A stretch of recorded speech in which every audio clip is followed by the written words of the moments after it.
All right, next up, we've got Alabama and Missouri. Alabama, 3.5-point road favorites, 52.5 the total. This is the spot where I'm very concerned for Bama in the fact that they played Georgia 2 weeks ago. Massive game on a Saturday night. They find a way to win. Revenge game of the year, if you will. Last week, past Saturday against Vanderbilt. It was a game that was circled on their schedule, and it was not easy. I actually even though brutal for Vanderbilt backers to not cover that number with the late score by Alabama. They punched in a late one to cover the number. But even in the loss, I was impressed with Vanderbilt. I thought going to Tuscaloosa, a team that had that spot circled, and Vanderbilt was in that game from start to finish. Well, you know what hurt them of all things? Diego Pavia. Just a few too many fumbles and interceptions from him in that game. Yeah, nothing in the second half.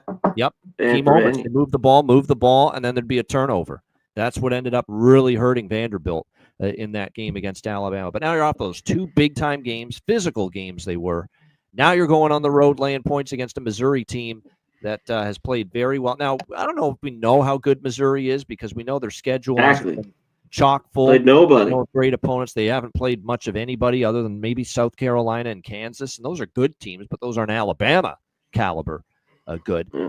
But they have looked impressive against who they played. There's no question. Bo Pribula, the Penn State maybe they should have kept Bo Pribula and gotten rid of that stiff Drew Aller. If you're James Franklin and Penn State, maybe they'd be better off. But Bo Pribula's played well at the quarterback spot. Missouri's rested. They're off the bye week. And here's Alabama coming in here for a third very, tough game, against, how much is in the tank for Kalen DeBoer's team? That's what I ask you.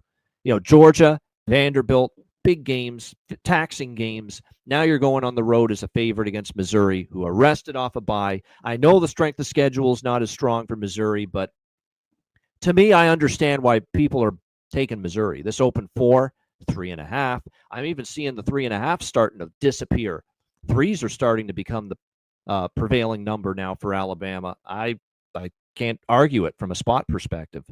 It feels like a really good situational spot for Missouri. My only question is that defense capable of keeping Ty Simpson and improving Alabama offense under wraps? And is that strength of schedule discrepancy for Missouri going to show up here? And Alabama's playing really good football, but my concern is, do they have it in them for a third straight week? I do lean Missouri, I do. But I am a little bit worried about the fact that they haven't been tested yet, Missouri, by a team the caliber of which they will face here. CMAC, Alabama, Missouri. Yeah, off the bye here for Missouri. And another thing, just Missouri team always struggles. Seems like Alabama kicks their ass year in and year out. Even when Missouri's had some pretty good teams Alabama, at home. 5-0 straight up, 4-1 against the spread last 5 meetings. Yeah, the last 5 meetings. 4-1 ATS, you said? 4-1 ATS. Yeah, and the last 2 yeah. games in Missouri, 38-19, 42-13, 42-10. Now, those were all Nick Saban Alabama teams. It's true. But even last year in Tuscaloosa, it was 34-0 Alabama. Yeah, they've had some really bad mistakes in these big games against Bama. So we'll see. And it's just another thing, like everything points to me like wanting to be on Missouri. It's just they haven't played anybody. I mean, you got to play who's in front of you. It's tough. And they look great.